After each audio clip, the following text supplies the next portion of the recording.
তৃতীয় বিষয় যেটা আমরা নির্দেশনা দিয়েছি যে এখন থেকে মাঠ পর্যায়ে যৌথ বাহিনী অপারেশন পুনরায় চালু হবে।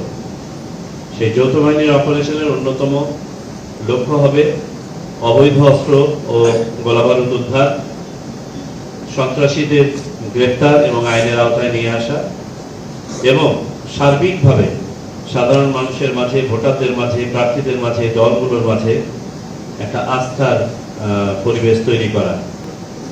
তবে এর বাইরেও যদি কেউ নিরাপত্তা ঘাটতি অনুভব করেন, কোনো সংবেদনশীলতা অনুভব করেন, তারা পুলিশের কাছে অ্যাপ্রোচ করলে যথাযথ ব্যবস্থা নেওয়া হবে।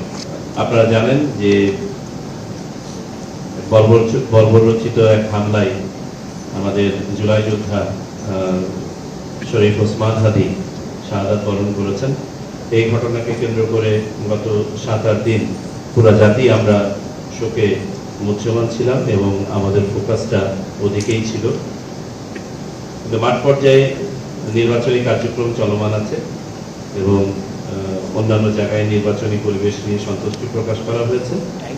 যে ঘটনাগুলো তার মধ্যে ঘটছে সেগুলো স্বরূপ সম্বন্ধে আমরা জানতে চেয়েছি, সেগুলোর সাথে নির্বাচনের কোনো সংশ্লিষ্টতা আছে কিনা এবং নির্বাচনী পরিবেশের উপরে কোনো প্রভাব পড়ছে কিনা সেগুলো নিয়ে আলোচনা হয়েছে।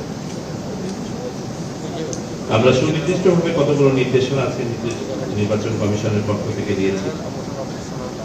1, নির্বাচনের পরিবেশ বিঘ্নিত করে এ ধরনের কোনো ধরনের কর্মকাণ্ড সহ্য করা হবে না এবং বাহিনী সমূহকে কঠোর নির্দেশনা দেওয়া হয়েছে যে নির্বাচনের পরিবেশ ক্ষতি করে এই ধরনের কোনো কর্মকাণ্ড নিরুৎসাহিত করতে এবং প্রয়োজনে বাধা দিতে যা করা প্রয়োজন তা তারা করবেন। আরেকটি বিষয় আমরা সুনির্দিষ্টভাবে বলেছি, গোয়েন্দা সংস্থা সমূহকে তাদের সাথে যেহেতু আলাদাভাবে আমাদের আর একটা মিটিং আছে, আগামীকালকে হওয়ার কথা ছিল, সম্ভবত সেটা রিশিডিউল হয়ে পরশুদিন হবে। তাদেরকে নির্দেশনা দেওয়া হয়েছে যে শহীদ ওসমান হাদির ক্ষেত্রে যে ঘটনাটা ঘটেছে আগে থেকে যতটুকু তথ্য জানা দরকার ছিল বা আমরা আশা করি সেটা কেন পারা গেল না সেটা নিরূপণের নিরিখে ভবিষ্যতে এই ধরনের যে কোনো ধরনের সম্ভাবনা নাকচ করতে বা কমাতে, এই ধরনের প্রবণতা রোধ করতে যা যা ধরনের কর্মকাণ্ড হাতে নেওয়া দরকার তারা যেন সেগুলো নেন। তৃতীয় বিষয় যেটা আমরা নির্দেশনা দিয়েছি যে এখন থেকে মাঠ পর্যায়ে যৌথ বাহিনী অপারেশন পুনরায় চালু হবে।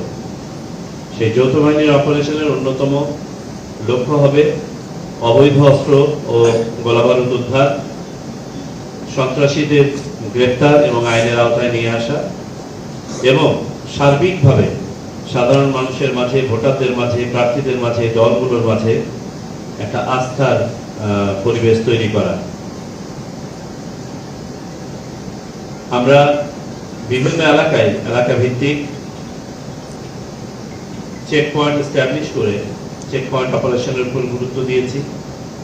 বিশেষ অভিযান পরিচালনার ব্যাপারে বলা হয়েছে, বিশেষ করে যেসব এলাকায় অস্ত্রের আনাগোনা আছে মর্মে জানা যায় সেসব এলাকায়, রিমোট এলাকা সমূহে অধিকতর খবরদারি ইত্যাদির ব্যাপারে বলা হয়েছে। নেক্সট বিষয় যেটা আলোচিত হয়েছে সেটা হয়েছে বিভিন্ন রাজনৈতিক দল প্রার্থী হিসেবে যাদেরকে মনোনয়ন দিচ্ছেন বা ইন্ডিপেন্ডেন্ট হিসেবে যারা প্রার্থী হিসেবে ইলেকশন করতে চাচ্ছেন তাদের নিরাপত্তার বিষয়ে আমরা আশ্বস্ত হয়েছি যে পুলিশ থেকে ইতিমধ্যেই একটা প্রোটোকল দাঁড় করানো হয়েছে এবং সেই প্রোটোকল অনুযায়ী যারা যারা নিরাপত্তা চাচ্ছেন সেই নিরাপত্তা ব্যবস্থা নিশ্চিত করা হচ্ছে। তবে এর বাইরেও যদি কেউ নিরাপত্তা ঘাটতি অনুভব করেন, কোনো সংবেদনশীলতা অনুভব করেন, তারা পুলিশের কাছে অ্যাপ্রোচ করলে যথাযথ ব্যবস্থা নেওয়া হবে। আমরা আচরণবিধি নিয়ে কথা বলেছি।